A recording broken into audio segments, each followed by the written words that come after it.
Welcome back to Bleav in Softball. I'm your host, Jenna, and every time I think things can't get crazier, college softball just says, hold my beer. It's just one of the reasons that I'm grateful to have you to process it all together with.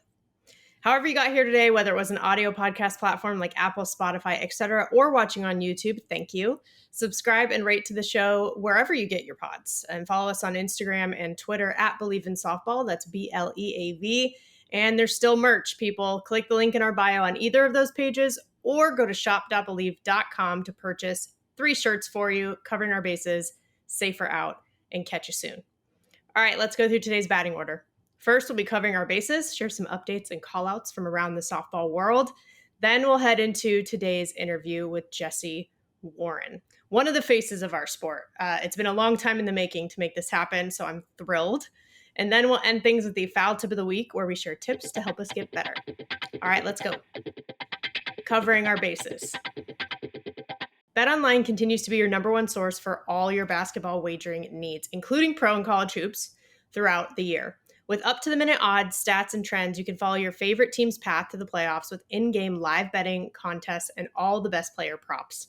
Experience the world's best wagering platform anytime from your desktop or your mobile devices.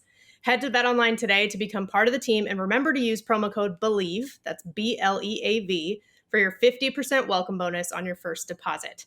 BetOnline, the game starts here. And you know I'm starting to team up with Rip It Sports this season. So I have worn my new ringer shirts every weekend so far, and I'm very proud to rep it because, again, it's all about their mission, to elevate female athletic performance. They just get it. Women and girls deserve gear specifically tailored to our unique needs, gear that fits right, performs well, and meets our demands. So Rip It is offering an exclusive 15% discount. Just use the code Jenna15 where you shop at ripit.com. That's JENNA15.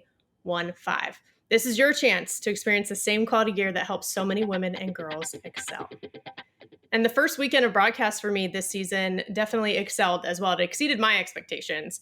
The DeMarini Invitational at Stanford just had a solid strength of schedule. I mean, 3 ranked teams. At the time, it was number 5 Georgia, number 11 Stanford, number 20 Cal, and then Boise State, who also won the Mountain West in the regular season last year in 2023. So some great competition, which is what it's all about. Cal and Stanford both ended up upsetting Georgia. And it was interesting because it was 2 different ways that this really happened. You know, Cal had some more squeezes that they used, just like the small ball we saw at Mary Nutter. And, you know, they got a top 5 W out of it. It set it up for the long ball. Whereas in the last game, you know, Stanford just relied on the long ball altogether with freshman Ava Gall, who, you know, turns out freshman of the week for the Pac-12. But a huge shout out to the pitching in particular between Lily Backus and Nigeri Kennedy. Man, Backus tied her career high, 10 strikeouts, only gave up 6 hits across 9 innings. And then Nigeri Kennedy, you know, 18 strikeouts and is now past 100, leading the nation in that category. And she threw the complete game as well. So 2 hitting a top 5 team, pretty big deal. And to do all of that for all of these teams fighting through the elements, there was still rain. It constantly happened. We didn't even get the first Georgia-Stanford matchup that we were supposed to get on Saturday. But, you know, everybody worked through it. And this happens in Oklahoma City. It just happened last year. I, myself, just as a media person, had to adjust because of the different elements in the weather that was going on. So really a mental exercise just as much as a physical exercise. But just want to recap some call outs from around the country as well that are a big deal, really. I mean, OU, just historic. They continue to be. Love's Field had their opening weekend. Brand new stadium, a record 13,350 fans over the weekend. The scoreboard shaped like Oklahoma, like just a huge embodiment of the investment in not only softball, but women's sports. At the same time, their win streak came to an end. So 71 straight they won, but Louisiana did beat them in extra innings on their new field. But I appreciated Patty Gasso's reaction afterwards in the press conference. She said, there's too much pride on this team for us to mope around over it. We're going to come back and be stronger. We've shown that, and we're made like that. And I think that's actually that mental piece right there is a difference maker that's made OU not only good, but great.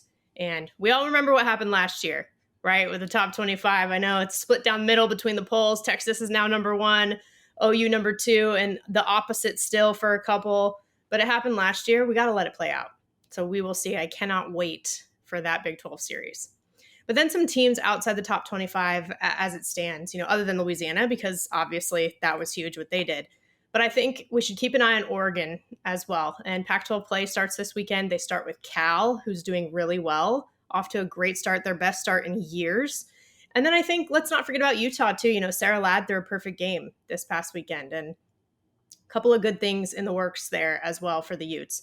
For the Big Ten, I think with Northwestern, you can't count them out. Let's still keep an eye on them. But actually, don't forget about Penn State and Indiana. They both have 15 wins, which is the most in the Big Ten. And it's the best start that Penn State has had. So those are a couple that we should not forget about either. I'm looking at Auburn when I'm looking at the Southeast. Maddie Penta just had an outstanding recent outing, but she's just good in general. She was in my preseason All-American list. 3 consecutive complete game shutouts. And, she was the D1 softball pitcher of the week for that reason. And then outside of that, Boston, San Diego State, Wichita State continue to be teams that people are voting for in the polls that might not be in the top 25, but they're keeping an eye on them. Boston in some of those polls. But don't forget about Texas State either. Mullins, back-to-back Sun Belt pitcher of the week as well. And shout out to Kat Osterman, who I know Texas State near and dear to her heart from her coaching days there. So don't forget about the midweeks either. These are the games that can get interesting, especially in the middle of conference play. An example, Clemson played Georgia last week. They played Tennessee this week. The results weren't necessarily what they were looking for out of those, but at the same time, that's only going to make them stronger as conference play goes on and going into the postseason. And lastly, for this piece, shout out to the Animals who made the roster on some of their teams. So specifically a couple of D2 programs that I just want to highlight. Arkansas Tech has Mr. Wilson, their emotional support coach, on their roster, their puppy. And then Central Missouri has literally the DP, the designated puppy, listed on their roster too. And we love to see it because those are the real MVPs. The D1 Softball Podcast, also the new episode came out this week with me and my co-host Amanda Lorenz. We get into all the craziness, but it was an interview with Jerry Glasgow, the head coach of Louisiana, that I think is really illuminating. And I felt just awesome afterwards. Those people where you walk away and you're like, wow, that was really great. I'm in a really good mood now. That was him. And it was after they took down the Sooners. So check it out. You can find it on D1 Softball's YouTube. And then coming up, more broadcasts for me, a couple of midweeks for me as well, but also Nevada and LMU are coming to the Bay. Sac State doubleheader midweek next week. I'll be calling those games all at Stanford. And then my Pac-12 network slate starts with the big series across the Bay, Stanford and Cal going at it for Stanford's opening weekend in the Pac-12, second weekend for the Bears. And oh man, that's always such a fun rivalry for personal reasons, but also just because it's good. They're good. It's a key rivalry, swan song for the Pac-12. What more do you want? And that's the thing is more conference play is starting too. We had ACC start. I mentioned Pac-12. SEC play is starting. Big 12 is starting, along with some others. So that preseason non-con stuff is really winding down, and we're getting into phase 2 of this season. Officially announced also some personal news. I'm going to be the voice of the GBCL, so the SoCal Collegiate League this summer, part of the American Collegiate League. It's in Irvine, June 13th to July 15th. I'm super excited to be a part of it and to go back to my SoCal roots this summer and just call some great softball with some great college players who are getting in the reps. It's really, really exciting. Along those lines, too, some of the folks involved with the ACL are actually tied to this, too, but the Association of Fast Pitch Professionals. So a new association for pro softball teams is emerging. Florida Vibe, who same ownership as the ACL, the New York Rise, the OKC Spark, formerly part of the WPF, but now an independent team, part of this association, and a semi-pro team, the Chattanooga Steam. So some cool things to look forward to with that. The Scenic City Cup is June 19th through the 22nd in Chattanooga with these teams. The OKC Spark and USA Softball will play a series at Hall of Fame Stadium not too long after the World Series, June 29th and 30th. I think this is cool to see them in that arena. It's an Olympic year in Paris, like we talked about with Leah Amico last week. But, we're still seeing, even though we're not in it, we're still seeing the U.S. team highlighted and, getting some of that well-deserved attention as we try to get back to 2028. So all at the same time, too, don't forget about AUX happening right after the World Series as well with Athletes Unlimited. So lots of new stuff on the pro horizon, but someone who is living that pro life is today's guest. So let's head into the interview. She is an Athletes Unlimited Pro, 2023 Defensive Player of the Year and AUX Defensive MVP, by the way, a Rawlings Gold Glove winner, and national champion and 3-time All-American at Florida State, Jessi Warren. Jessi, I'm excited that we're doing this. We're connecting. Yes, finally. I'm super excited to be here and just be able to chat and talk all things and just have a little bit of fun. Exactly. It was so nice to meet you, even though it was briefly, in person at Clearwater. Like, what a tournament. It was nice to see you, though.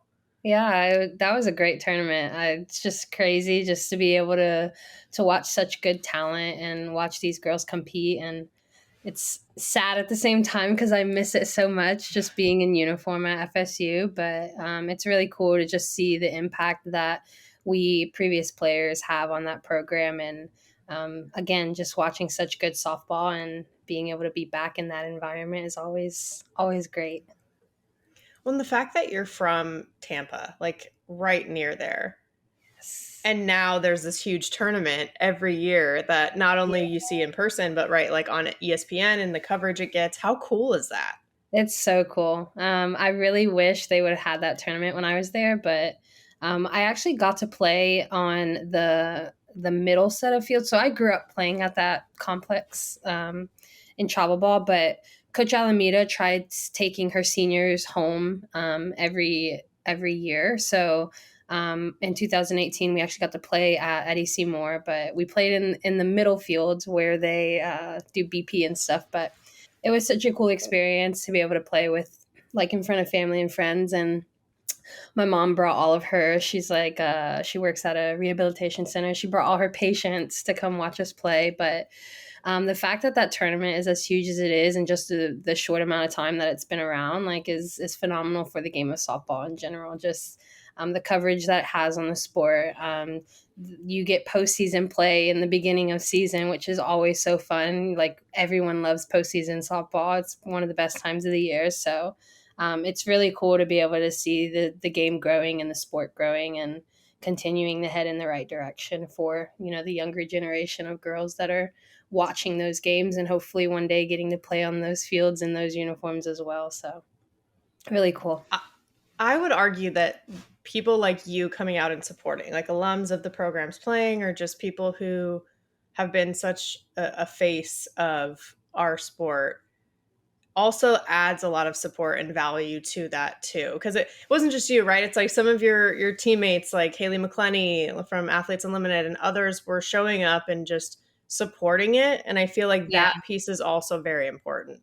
Yeah, I think so too. Like I said, just growing the game, the alumni continuing to come back. And that just goes to show, like, how much impact the programs have had on their players. And I mean, I can speak for Florida State because I went to Florida State, but the culture of FSU is phenomenal. And we always try to leave it better than we found it. And then every year it just continues to get better and better. And Coach Alameda does a great job with, shaping her players into, like, really great people. And not saying that we're not great people going into the program, but we just come out better than how we went in. And it's not just about softball. It's about you as a human being and learning, life lessons within softball. And she's just an amazing person, and T will too. And I had Snyder when I was there, Craig Snyder, who's now the head coach at Texas Tech. But they were such a great group of coaches. And I miss them all the time, just being there in my corner. I know they're still in my corner, but just being there with me all the time on the field. Sometimes it's hard going from having coaches to playing in Athletes Unlimited and not having coaches because you're on your own, especially in the training aspect in the off season as well. But yeah, love them and love what they do and love what they're doing with this program. Yeah, you touched on a lot of things that I definitely want to ask you about. But one of the ones that always sticks out is how much her players love Coacha. Like, how deeply that runs through all of you. Like, every person I've ever talked to. I interviewed your teammate, Megan King, way back in season 1 of this show. Same thing. Also, she was a longtime Stanford assistant coach, and all the alumni that played under her, same thing. Like, that's all I constantly hear about her. And Yeah. she was on the show too, and it was wonderful to have her. But why do you think, as someone that played under her and actually spent the day to day life with her, why do you think people love her so much? Oh, I mean, she's just the best person. I think she does a really good job of helping you understand the importance of what's important in life. And for me, I went in as just a little girl who had a lot of just like trauma from my childhood, and she helped me heal in a lot of those areas. And just she does so much for, again, the program in this game. And you know 1 a.m., 2 a.m. nights, sitting in her office just watching film, or going through film with us. If we wanted to come into her office at 12 in the morning, she'll be there. So she literally just, again, does so much for this game, does so much for every single person in that program, and for so many people in the sport of softball. I mean, and that's why she's a Hall of Famer. She played at Oklahoma. She played softball really well. She coaches it really well. And I feel like she's just like a life coach to me. Like, she helped me grow in, again, so many areas in my life that I needed. And yeah, I just think she's an amazing person. And she's second mom to me, always will be. I always talk to her at least once a week. And I'm pretty sure a lot of alumni will say that. She's someone who will always reach out, even if you don't, check on you. And yeah, I love her. She's great. She's amazing. She's the best person in this world, and you couldn't argue that with me. I wouldn't try. I'll tell you that. I would not try. But I same thing that I saw, like I said, even from people who played for her years ago and she was an assistant coach. She just seems like she's there. She Yeah. got us some tickets, and by us I mean some of the Stanford alumni who were at the World Series last year. And we were watching like their game, Florida State's game. I forget who they were playing at the time, but she got like the Stanford alums some tickets because that's how strong her relationships are with Liz, yeah. players, right? It's She's insane. she's awesome. She does so much for people, and it's just so crazy. But she puts people first and puts people before herself, which is amazing. But she's just cool. She's awesome. Love her. I love when I see, good people get those like tangible results too. It's not the only reason we play or anything like that, but for you all to do what you did in 2018 and get the first national championship for the ACC, let alone Florida State, right? Yeah. That was huge. And it's had a huge effect on the rest of the conference and just the growth of softball. And you were a part of that. Yeah. That was that time was just so crazy. Like, I wish I could go back and just relive one of those days in that week. Again, just being able to win the national championship, like, huge for the ACC, like first team in the ACC to ever win it. And just experiencing the things that we experienced that week, going in as the underdog because no one expected us to win the whole thing. We really had nothing to lose. Like, just being able to go out there and play freely. And I remember we lost game one versus UCLA, and we went back and we had just a team meeting only, like no coaches, and talked amongst each other.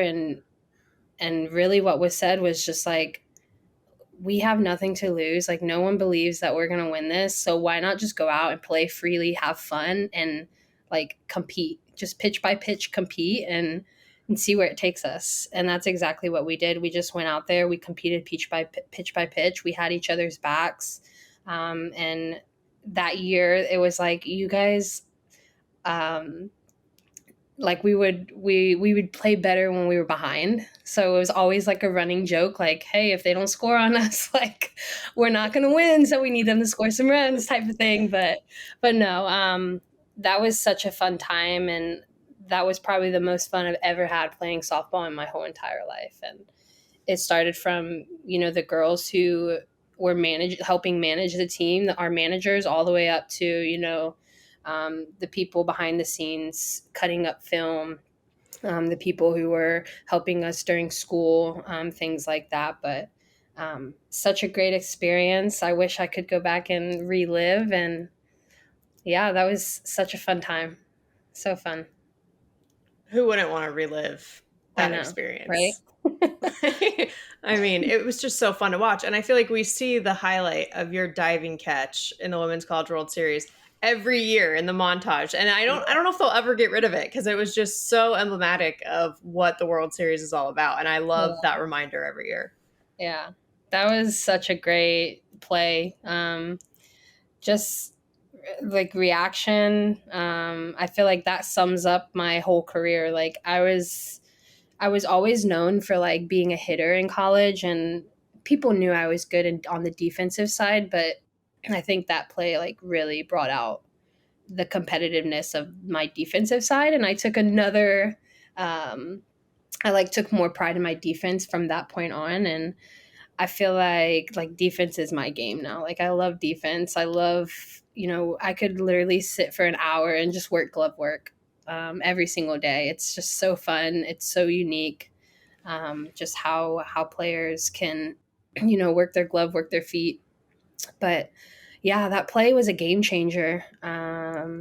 It kind of just like changed the momentum of the game, because if that ball were to fall, Taryn Atley, and I remember everything like it was yesterday. Taryn Atley would have easily gotten to third base on that play, because my glove would have probably pushed it to the dugout. So the fact that I was able to, one, like read hands, react. It just so happened that the ball had good height on it, so I had time to figure out what I wanted to do, and then just go all out. It was possibly one of my last games in uniform, and I wanted to leave everything out on that field. And that was the goal in the beginning of the year, was to just like, it wasn't even about winning in the national championship, although that is the end goal. We just wanted to have fun and leave everything we had in OKC, like make it to OKC and leave everything we had in OKC. So um, super crazy play, literally just altered my whole brand. Like the media and the attention that I got from that, like Kobe Bryant tweeted at me, like it was so crazy. Like one of my idols in basketball, because I was also a basketball girly growing up, so one of my idols being able to like notice, like before then, like, do you even know who I am? But the fact that you tweeted me, like I know you know who I am now, like is rich, like really crazy to me. Like in my head, like I still can't fathom the fact that he tweeted at me. I remember laying in the hotel room, and Deja Bush was my roommate at the time, and my phone was freezing because I was just getting so many notifications from the play. And she looks at me, and I turned my phone off because I was getting overwhelmed. And she's like, Jessi, like, go look on Twitter and look who tweeted you. I was like, my phone like won't turn on. Who is it? And she was like, Kobe Bryant. I was like, you're lying. You are lying. This is not real right now. I'm not. I'm in a dream. But so crazy, so cool. And again, just being able to win that and bring that back to Florida State, the ACC, for the first time was really, really the best part of it all. So cool to watch. It altered your brand. It altered probably all of our brain chemistry watching the play, because it was just so fun. And I'm such a defensive person too. I played third base too, like, so I love even all the details that you're getting into about the play. Like I'm nerding out on it because I love that as well. Yeah. And I love that you mentioned that defense can be a momentum shifter too. Like it's not just a big hit, right? Like there are all kinds of Absolutely. little things. Base running could be anything that Absolutely. makes that difference. Yeah, for sure. And the emotions afterward, like they got it on camera a little bit. Yeah.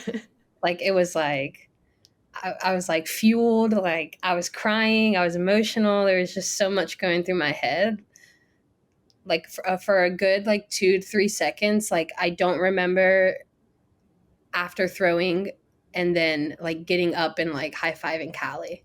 Like I blacked in between those moments. Like I watched the video and I'm like, I really like pumped my fist. I was really like looking for my glasses. Like I don't remember any of that stuff, but it's crazy. So cool. But you brought up basketball. as well. And I have to, I know you said Kobe was one of your idols. As someone from Southern California, I know so many people, including my brother, who say the same. Yeah. But you also wear number 30 for Steph Steph Curry. Curry. And Yeah. as someone who's lived in the Bay Area for a long time now, I'm a Warriors fan. So I have to ask you more about that. Yeah. I just love his craft of the game. I just love how he plays the game. Um, and again, just growing up playing basketball, like he was someone that I watched like later on in my career.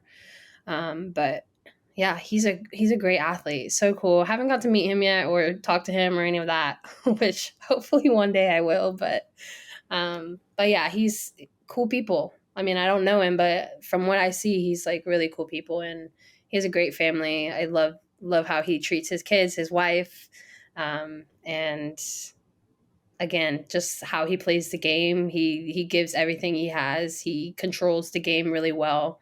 He controls the ball really well, and his teammates have nothing but great things to say about him all the time. And I kind of just I don't know, see myself in him a little bit as far as how he's able to hold his poise in games and again control games and things like that. But yeah, great athlete, and he's just he's a baller. He is, and he supports women's sports. Yes. You know, like even It's him doing the huge. 3-point contest with Sabrina Against Sabrina. Ionescu, like how cool is that? That was so cool to watch too. Um, just the fact that there are men that are really good athletes that support women's sports is huge for us women, because obviously we know the behind the scenes of that stuff, but just any type of support from any type of male athlete is always huge for us and in growing our sport and growing sport in general. But yeah, that was a really cool little event that they held and put on. And I remember seeing someone tweet. I can't remember who it was. I think it was someone in AU basketball or something. But they were like, maybe I should challenge LeBron James to to a 3-point shootout so that we can have another event like that. But it was really funny to see. That's awesome. Yeah, Anytime there's that crossover is really really cool. yeah, for And sure. I know you played baseball for a long time, Yeah. right? Growing up, so Hmm. that's got to have like an extra special place in your heart.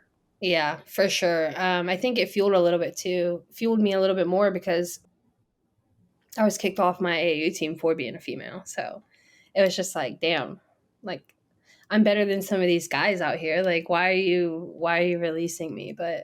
Um, but yeah, played baseball for 14 years with the guys. Got up to high school and decided I wanted to just stay in the softball side of things because um, I had people telling me I wasn't going to be able to play NCAA baseball.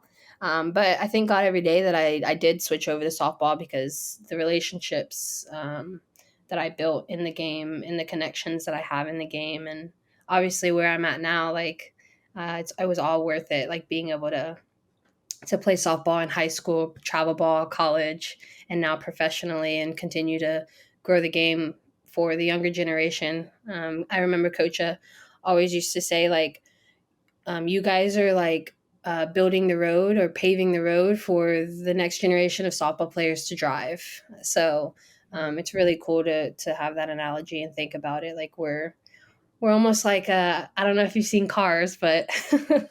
repaving the road for everyone else to drive it later on. But um, really cool to think of it that way. And again, just continue to do everything that I can to advocate for this sport and to grow the game and continue to grow the game so that, again, the younger generation of girls are making a lot of money when they get up here and at the pro level when they're able to play and actually make a living off of playing the sport like the MLB players do. Right. That's the dream. That is the dream. I love that you brought up Cars too, because, well, first of all, I'm a Disney person. I'm a Disney adult, by the way.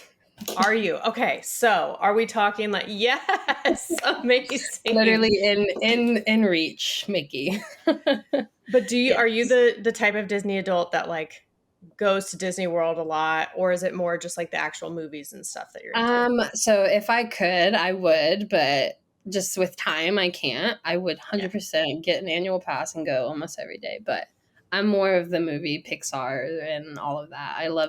I literally see every single movie. And I have friends, I'm like, hey, do you want to, like, Inside Out is coming out. Inside Out 2 is The coming out second soon. one. Yeah. Yep. And I'm like, hey, you guys want to go see this when it comes out in the summer? And they're like, dude, it's a cartoon. Like, no, we're not going to see that. I'm like, it's not a cartoon. It is literally Disney. You guys don't understand. But yeah, I really get excited about Disney movies and stuff like that. I love Disney.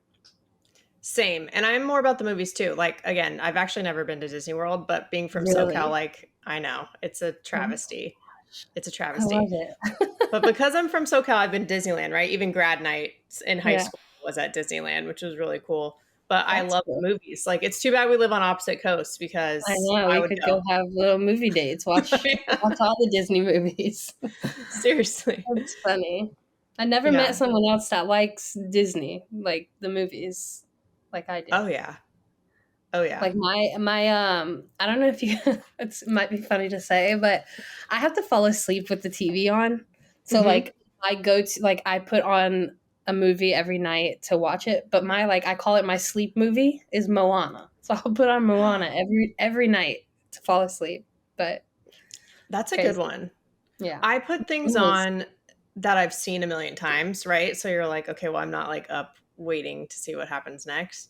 Yeah. Um, so I feel like Moana is a good one for that. When Disney Plus first came out, like years ago, I was like over the moon. And I I remember actually when watched a lot of the Disney Channel original movies and stuff too that were on there. Like not even just like I went deep into it.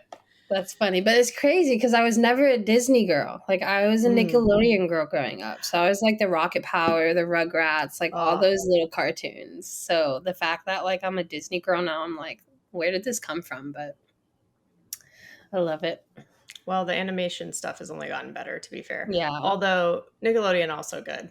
I mean, yeah, actually, my freshman year of high school, every like dorm had its own theme, or for high really. school, college. I was not in a dorm in high school. Freshman year of college, my my dorm was called Robley, so they made the theme for everything Nickeroblian. So Oh, in my hallway, it was like Doug themed, and there was like Quail Man everywhere, and it was Doug. awesome. I remember Doug. Yeah. That's funny. I can't remember if Arthur was Nickelodeon or not. Ooh, good question. I Arthur always and just see the meme December. of like the fist now too, Yeah, like everywhere. Arnold. So many good ones. We'll look that up after. Yeah. Anyway, I mean that was love that left turn that we just took, but Right. um, Completely off topic of softball. but also like okay, like I'm here for it. Um, but one thing I loved about watching you play too is I feel like there was such a rise of like these lefty hitters. Speaking of left turns, lefty hitters was such a big thing in softball at one point, and then there you were as this like right-handed hitter who was also awesome at defense. And I just, as someone who's like naturally right-handed, I did hit a little bit lefty too, but I appreciated that as well. But then I hear that you're ambidextrous. Yeah, so I am a switch hitter. Yeah. Tell me Yeah. more about this, because are we ever going to see lefty Jessi Warren up to the plate at any point? Maybe, I don't know. I would actually, so in the off season a couple years ago when Jessica Burrows was playing, she would throw live to me, and just to give her looks from both sides, I would hit off of her from lefty and righty. So I do have some experience hitting off of pro pitchers lefty, but yeah, I have never, not never, but I've not always been ambidextrous. So I kind of taught myself how to. And it started when I was younger. I remember hitting at this place we had here in Tampa called Hitmaster, and I was trying to impress the boys, of course. So I started swinging left-handed, and I was actually pretty good at it. And I remember one of the coaches asking me if I was a natural lefty, and I was like, no, I hit right-handed. I'm just like playing around right now. And then a few years later, I broke my right arm, and I jumped off of a swing, broke it, had to take off for a while, and I had to write left-handed. So I was able to learn how to write left-handed as well. So then there goes like two things. And then I was a multi-sport athlete. I played soccer, and I found out that I can kick a lot harder with my left foot than my right at the time. So there was just a lot of things that I could do both ways. So then I told myself that everything that I did lefty is the exact same way I do it righty. I'm just using a different side of my brain. And I started brushing my teeth left-handed. I started doing a lot of things left-handed to train myself to do both. And then eventually I was able to do both and I tell myself I'm ambidextrous. But yeah, I can do most things both left and right. I eat left-handed. I don't eat right-handed because I like to cut my steak if I'm eating steak with my right hand. So I learned how to eat all my foods left-handed. So if I'm sitting next to someone that's also left-handed, I don't have to eat right-handed. I can eat left-handed. So, but yeah, I do a lot of things both-handed, and I actually hit really well left-handed. I would say my mechanics are better from the left side than they are the right, but I'm stronger from the left side than the right, or from the right side than the left. But I can still drop some bombs left-handed, so it's okay. See, that's awesome. You're like, it's whatever. I tried begging Travis Wilson in college. I was like, let me just hit left-handed one at bat. Like one at bat. I don't care who hits first. Like, just let me get one at bat left-handed before I graduate. And it never came up. Just like I wanted to pitch. I was begging Coacha to let me pitch one pitch, but that never happened either. Well, I think they owe you then. Yeah, right? Suit me up. Let me go back. Yeah. I need to get my one at bat and one pitch. We need more eligibility for you. I'll go back as a different name. Yeah. And you'll just be all lefty. So it'll be like a new player. Yeah. More eligibility. I'll play first base. That's another thing too. I can throw lefty as well. It doesn't look like as good as right-handed, but it's pretty firm coming out of the hand. So and you throw a little bit less at first anyway. Yeah. Like you could make it work.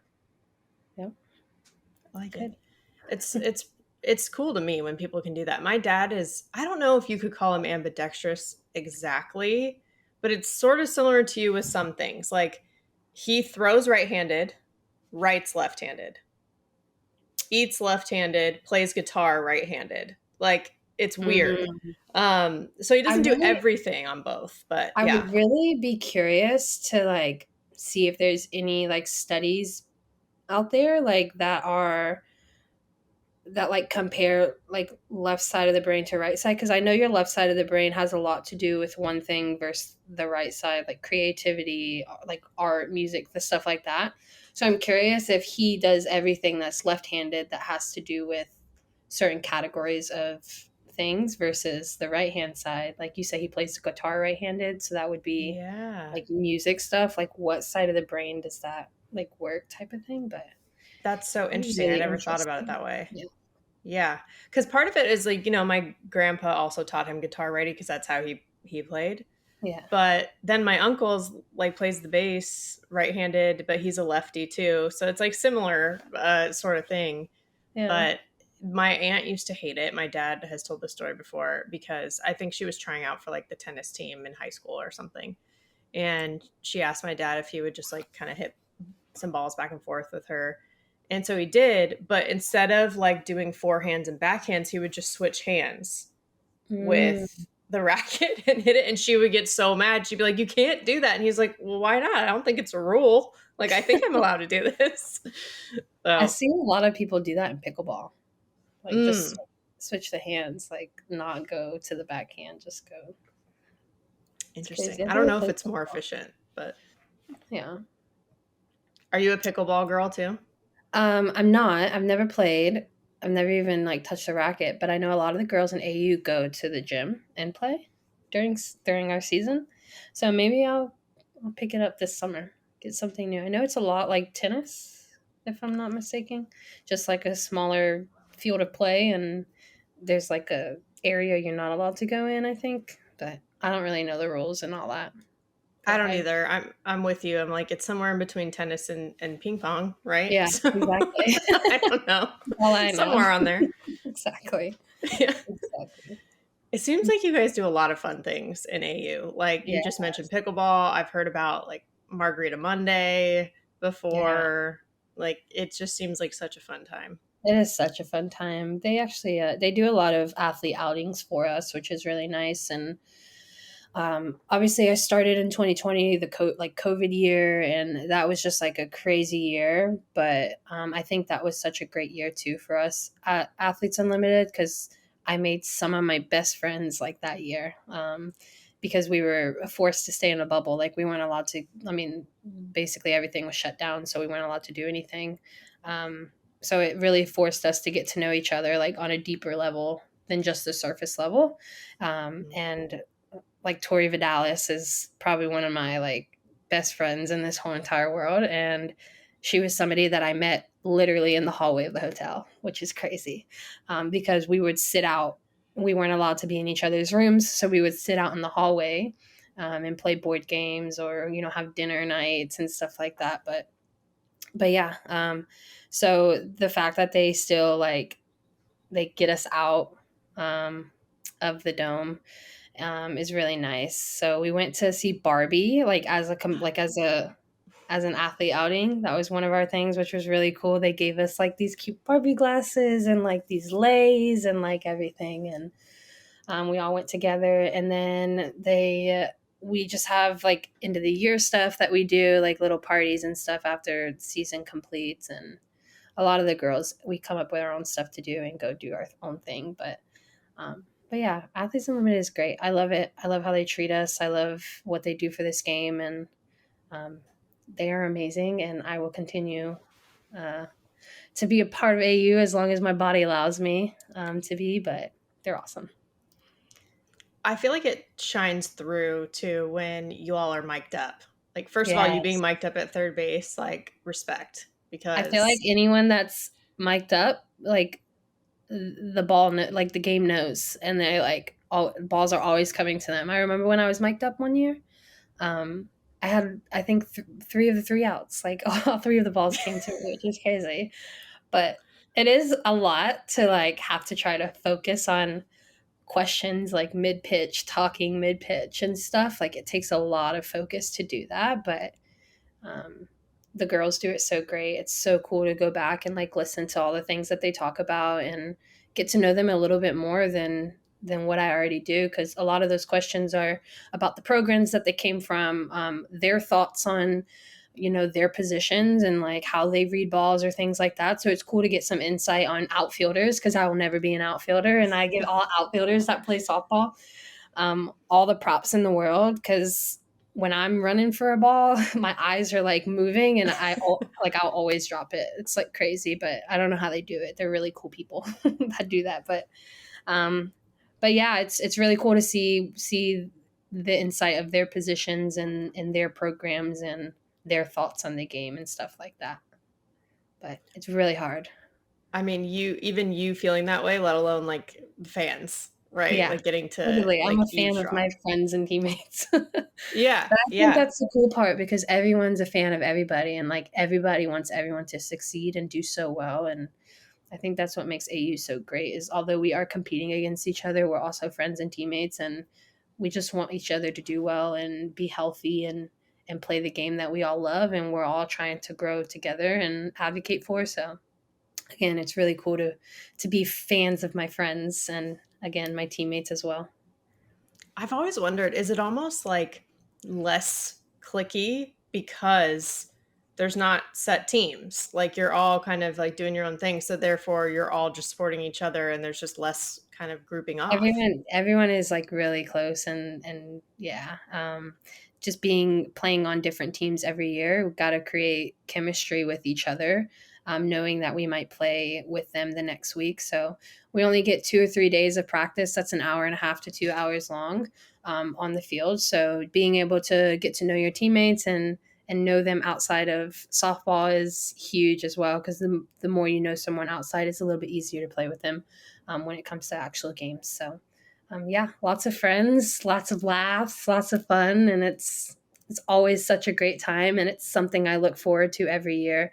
I cry the last day every single year, and this time of the year during the spring, like I really kick up the training part of things because season's coming up, and then get super excited and anxious about going back and playing this year at AUX in Wichita and then AU in Chicago again. So I'm so excited and I cannot wait to be back and back in uniform playing and seeing all the girls. And even that, seeing the new players that are coming out of college that are going to be playing with us and getting to know them as well. And watching them succeed at the next level too is going to be awesome.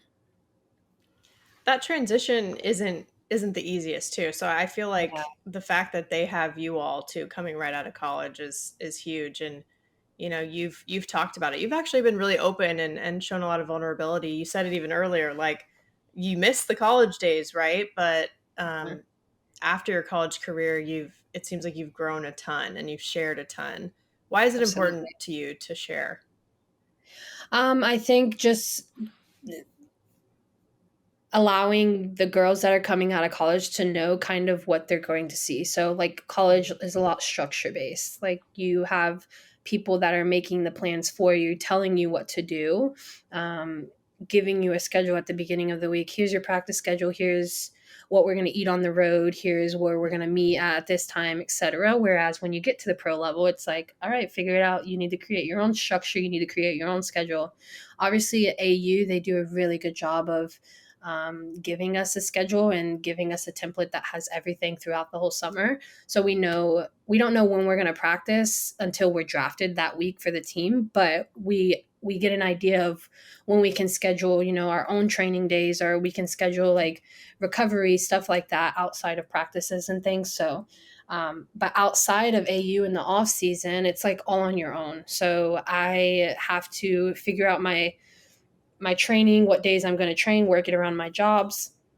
And when I say jobs, I mean more than one job, which is crazy that we have to deal with that. But yeah, so just giving them a little bit of an idea of what they need to do.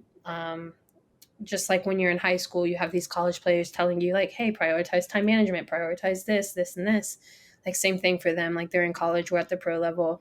We can kind of give them a little bit of information of what they're going to see, what they're going to get at our levels to give them an idea of what they're going to see when they get out and get into the professional side of things. So it's a lot of self motivation, a lot of prioritizing what's important, obviously, but creating your own routine structure of things and so forth. So it's difficult. It's definitely difficult. I struggled a lot the first few years out, my first 2 years out of college, just figuring everything out on my own, as far as softball based and in life. But I think I have it figured out now and continuing to learn every day. Like no one's perfect. Everyone's gonna, figure things out on their own time. But day by day, just learning as much as I can, still in softball and in life, and continuing to better myself and grow myself as a person, as a teammate, as a sister, as a dog mom. but yeah, so The transition after college, just in general, is tough. Like I remember that first year, and it was a journey. It was yeah, interesting, and that's not even trying to figure out training and like some of the specific stuff that you're talking about. This is just going into like the regular workforce, but yeah, leaving that college environment. But it is you kind of said it's like when you go from high school to college, you have to make adjustments. You go to living on your own, for example, versus like being with your family your whole life, and you yeah. have those kind of big adjustments when you leave college too. But there's a real grind in being a professional softball player. It really And is. Takes a uh, lot. yeah, like even us scheduling this time, right? Like you're like, oh, I want to get some live pitching. Like I want to see some live pitching and get some training, and then I work later, and then it's like you are having to balance so many different things, and you have to really 100%. want to do it. Yeah. Yeah, you really have to want to do it to be able to do it. Like, so I work playing softball, like in the Yeah. summers. I'm a substitute teacher, so I substitute in the day and then I give lessons at night. So sometimes my days, I'm waking up at 6 in the morning, I'm going to sub a class until 4 o'clock, and then I have softball work from 4 to 9. So it's like they're long days, and then I've got to figure out within that 6 to 9 window, like where am I going to train? Where am I going to eat? Like it's a lot that goes into it. And sometimes like you've got to wake up at 4 in the morning to get your training in, or which I'm not a morning person. So I work out at Fitness and it's 24-hour gym. So sometimes I'll just go, like I'm a owl as well. So sometimes I'll go at literally like 11, 12 a.m.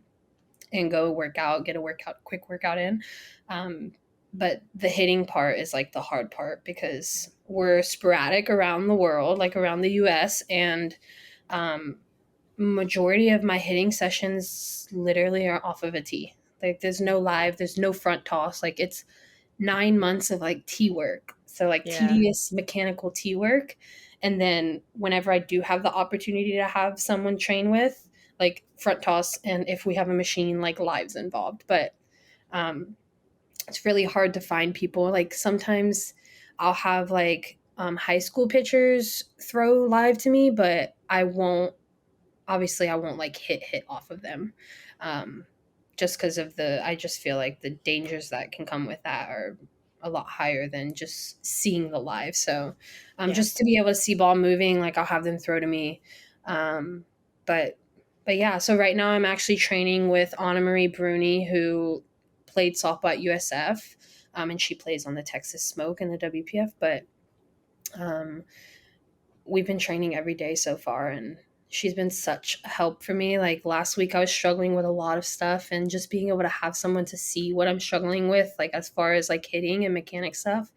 And she told me one thing and it completely just in 1 week, like I feel like a totally different hitter. So it's like so cool to be able to have those people in my corner to be able to help me out, and vice versa. Like if I see something on her side of things, like we can kind of just talk shop and bounce ideas off of each other. And sometimes not everything's going to work, but it may work. And if it doesn't, then we just figure out a new way to find something else that does work. So really cool to have people to train with, and continue to that understand the grind. The grind is the exact way to Yeah. describe it. Like there's no other word I think that's fitting for what you guys do. And it is wonderful that you have each other in those Yeah. moments too. Yeah. Yeah. And at one point you are also studying nursing. I Is that right? was. Yeah. Throw that in So there. yeah. So I was in nursing school. I was in nursing school for the last year and a half. So I was doing my prereqs for a year, and then I started actual nursing program in January, and I accepted a position as a nurse extern. And my first 3 nights on the shift, I had 3 code blues and 2 of my patients passed. So Oh my it was a goodness. lot of just like mental, just like took a mental toll on me to have to see the things that I saw, and do the things that I do, that I had to do. And I realized like I wasn't ready to take that step to possibly put my mental health at risk, because Mm. I struggle with mental health already. So I decided to just kind of take a step back, and if it's something that I want to do in the future, like I can just re-enroll in the program at my school that I was taking it at, and I won't have to retake those specific classes that I already took. But I just have to retake the few courses in the beginning of the program. But right now, just kind of gonna go the teaching route, coaching, athlete development type of route. And again, if nursing is something down the line that I want to do, I'm still young. Like I have a while to figure that out. But yeah, kind of putting that on pause for right now. Um, that's a hard field to be in. Oh And yeah.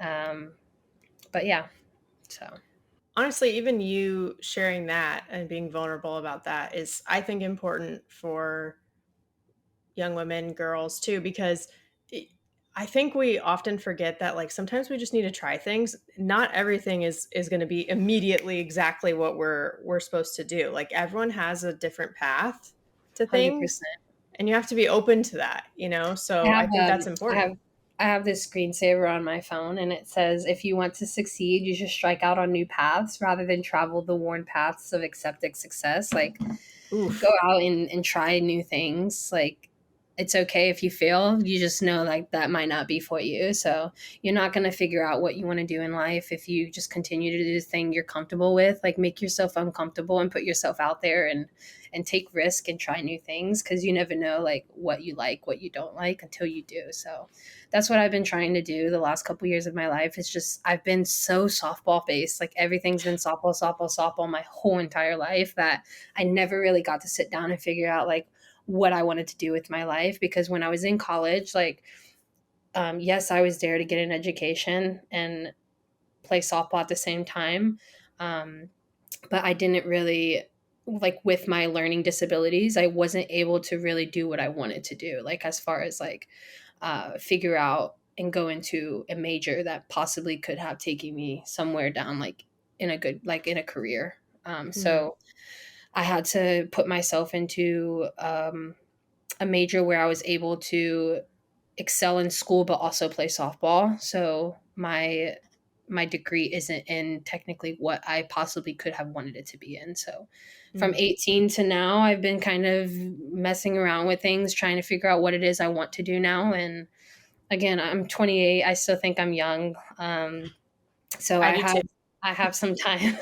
I have some time to figure that out, but a few years at least until I figure out what exactly I want to do. But I really like substitute teaching. I love working with kids. I love the light bulb moment when it comes to like kids, whether it be in like school or softball. So possibly trying to merge those two and figure out a way to do both would be ideal. But again, still toe in the water, figuring out what I want to do. And it's okay that I don't have it figured out right now. And I keep having to remind myself about that. Like, I see some of my friends like that have career, like already in their career field and already doing well in their career. And then there's me who's still trying to figure it out. And I have to continue to remind myself that like everyone's going to be on a different path. Everyone's on different time. Like I can't, and that goes with softball too. Like you can't compare yourself to other people, and in life too. Can't compare yourself to other people because everyone's going to be at a different point, even if they are the same age as you. Like some people have it figured out early in life, some people have it figured out later in life. So it's Well, okay. the process of elimination is important too. Like Yeah. also learning like if something is not right for you, you're like, okay, well that's helpful information. I can move forward. But I think Absolutely. you're what you're talking about is lifelong too. Like I Yeah, think we always are going to be like reminding ourselves to not compare ourselves to other people. The thing is too is like what you end up comparing is your hardest days to their most successful days. And that's exactly. not the real story. Like their story probably has a whole lot of ups and downs in it too, you know? Yeah, I try to like also remind myself that like what I have may not be like more than other people or a lot, but like some people wish to have what I have. Like some people, wish to be as talented as I am, or, um, you know, even as simple as like wish to have a roof over their head. So Yeah. it's just like just being reminded of the small things and being grateful for the things that you do have, but not for what you don't have. I think is important too. Yeah. There's It's not a getting deep. blueprint. We're getting deep, I know, I know. This is a therapy session right? today. But it's true, right? Like I mean, there isn't a blueprint for most things. And you kind of realize as you get older, you're like, oh wow, yeah, nobody knows what they're No doing. one. Right. Like truly. Really. Crazy. Life's crazy. Life is life and always. It is. It truly. And honestly, like, but that's it kind of makes it that much sweeter when you become maybe the first at doing something. Like if there is no Yeah. blueprint. Like you were the first in the ACC, right, to win a national Yeah. championship, and there have been so many ripple effects from that. There wasn't a Yeah. blueprint Yeah. necessarily, and you made it happen. Yeah. Yeah. Crazy. Actually, Crazy. along those lines too, like I know Duke kind of started around like towards the end of your career, but then you've seen obviously Clemson, for example, has taken off Yeah. since your time. Do you ever think about it this way? Because I do. I think about it as like you all, including like you specifically, had a hand in that success for Duke and Clemson. Does that make sense? I mean, I know it sounds like it's like a far away Yeah. from you, but at the same time, because of the growth that you kind of started and simulated with the ACC, like that directly impacted those programs. Yeah. Those are two great programs. Just the ACC has grown so much since I was watching them in high school. And the fact that, again, the game is continuing to grow and these conferences are continuing to grow is so good for our sport. Yeah. And like watching Duke and watching Clemson is always like, I don't know, just so competitive, so fun.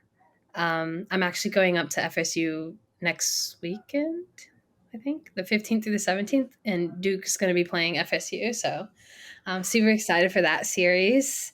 But yeah, the those two programs are amazing, and the coaches do such a great job with recruiting such high profile players. And um, again, anytime I'm watching any of those teams like Duke, Clemson, FSU, I feel like I'm watching like a postseason game or postseason play when they're playing each other. So it's always fun to watch. It's always fun to watch them compete. And again, ACC versus ACC, like just in conference play is always competitive, is always just, again, fun to watch and be a part of as a fan or as a player. And I'm excited for next weekend to watch us play them. It's going to be a really good game.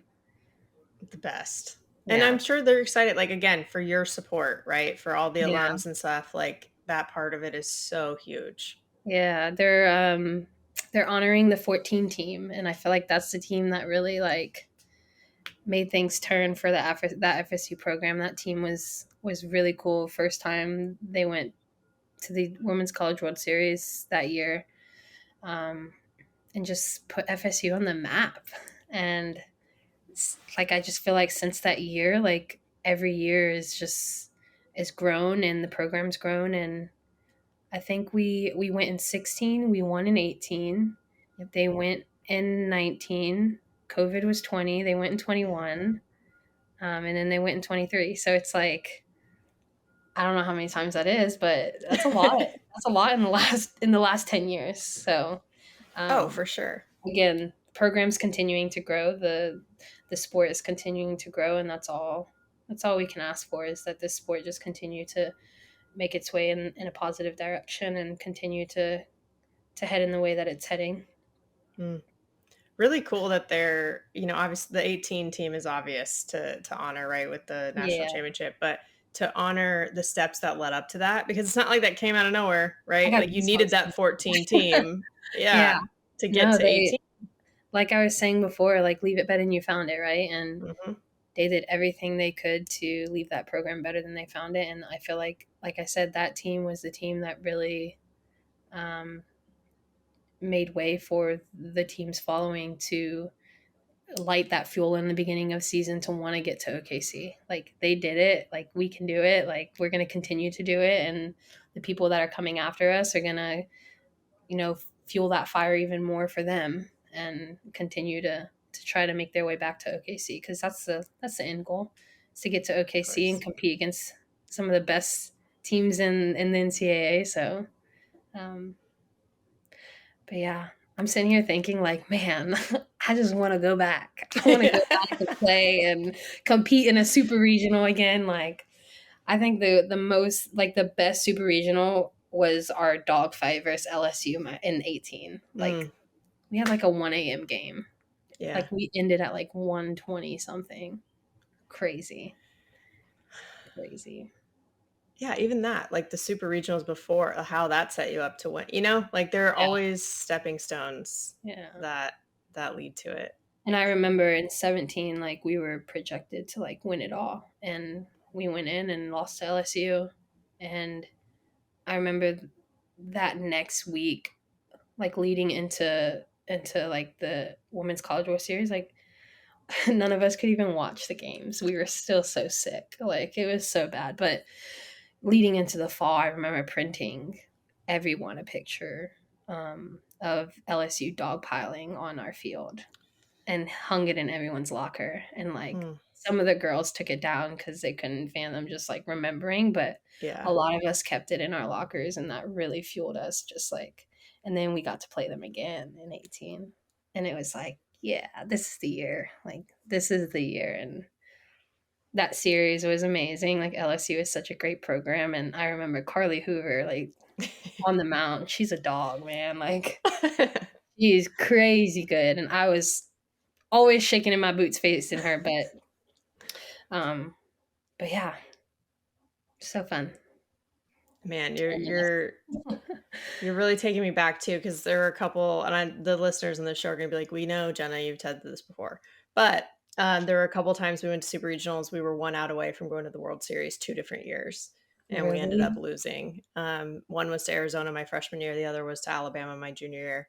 And so when you're talking about like not being able to watch the games, I distinctly remember being like, I don't know if I can do it.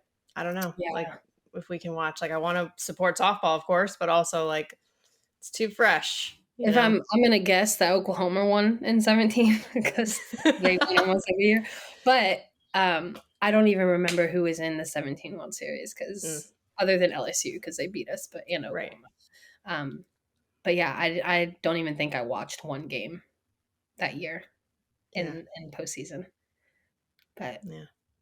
And crazy. now all the games are on at all times in all of I know. postseason, which is I cool. know. But It's awesome. That's so cool.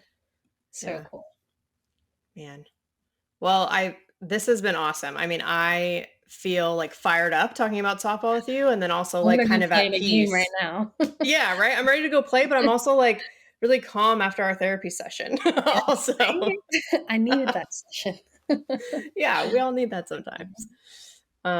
But to wrap up, I play a game with everyone who comes on. It's called Safer Out. And I'll just bring up a topic. And if you like it or you agree with it, you call it safe. And if you don't, then you call it out. Okay. It's simple. Don't worry. Okay. Okay. So the first one is playing multiple sports growing up versus specializing in one. So, like playing multiple sports, safer Safe. out. Yeah. That I means I mean, I like knew it, that. right? Safe means I like it. Like it's I Yes. agree. Yeah, Yes. safe. Yeah. I mean, I knew that answer from Yeah. you, I've played but almost every sport you can think of. I think it's good for people to hear I think though, it's I think because it's just super important to allow your body to one, stay in shape for whatever season you want to specialize in. yeah. But two, like you're working different muscle groups in different sports. And I remember like playing basketball in the fall. When I was in middle school, it was basketball, volleyball, soccer, track. And then high school, I had to obviously narrow down. So it was basketball in the fall, softball in the spring. Mm, And I remember going from basketball to softball, and I would be so sore yeah. in the first few weeks of softball because you're working completely different muscle groups, playing both sports. So I just think being a multi-sport athlete, just being versatile and being able to play multiple sports is super cool for a kid and good for the future of your athletic abilities. For sure. I remember being like a little sore when we'd first get back on campus, just doing our new warm ups every year, like whatever the Hmm. dynamic warm up was. And Yeah, you know how they say there's like being in general shape, but there is sport specific shape, there's ground ball shape, there's hitting shape, like there's specific. absolutely. I can't tell you how many times I have myself on camera because I like video my sessions, like saying like I've been working out for the last couple of months, but damn, like I'm tired, like sitting here swinging. Like I am not in softball shape. I'm in workout shape. I am not in softball shape. Yeah, But it's its own crazy. thing for sure. All right. Well, that was the first one. Second one is the conference realignments. Conference realignments. I have not really heard much about it, so I'm kind of neutral. I'm like not the type of person to get into like the depths of these things. Like I love softball. I want to watch softball. I want to play softball. So I'm just gonna watch softball. Like I'm for softball. Yeah. So whatever's gonna better the sport, like I'm for. But I can't answer safe or out on that one because I don't know much about it.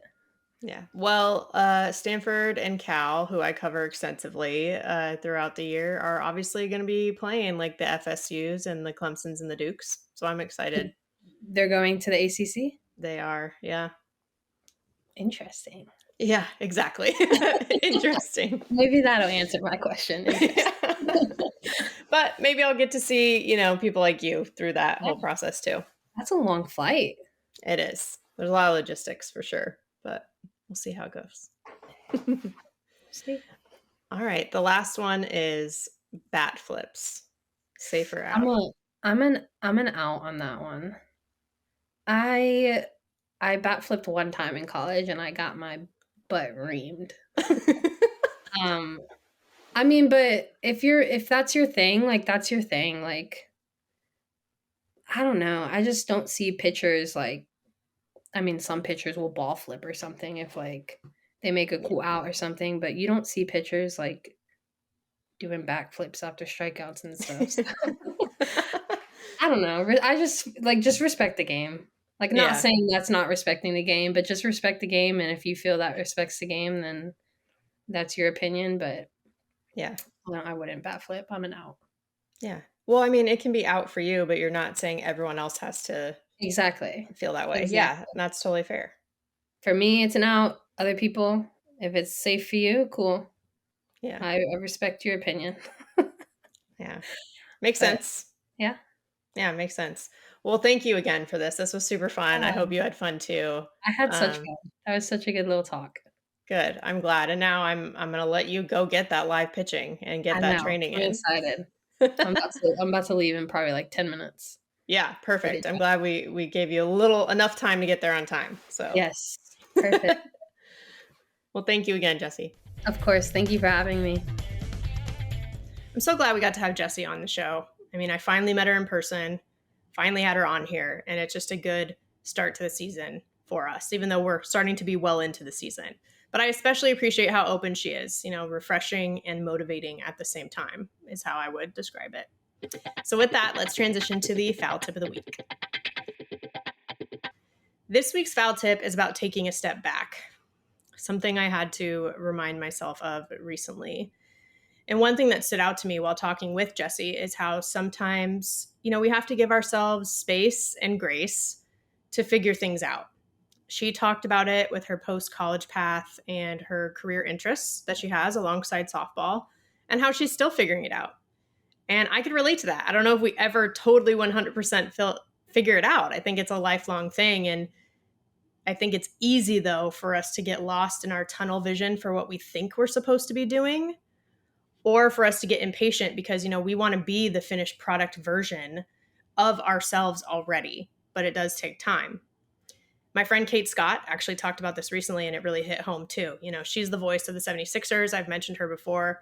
She's broken multiple glass ceilings for women and broadcasters in sports, and she still gets impatient sometimes, but she says she realized that gripping onto it too tight actually hinders her. And she says the best thing is to actually, like, direct quote, let go, be you, have fun, do the work. Applies to everything, I think. And as she says, you may not know where you're headed, but if you do those things, I promise you the dream is going to be wilder and more fulfilling than you could ever have imagined. And this is from somebody who lived that, right? So there's that hope tied to it as well. She's actually been through it. So, but to remember those things, like, we need to take a step back sometimes and think about the whole picture. We're not going to magically have all the answers, but we'll have some direction. So that's it. Take a step back. That's the foul tip of the week. You've been listening to Bleav in Softball, part of Bleav Network and presented by Bet Online. The show is available anywhere you get your podcasts, wherever you listen, including Bleav.com and YouTube too. Subscribe to the show, rate the show, and if you liked it, write a review. Follow us on Twitter and Instagram at Bleav in Softball. Again, that's BLEAV.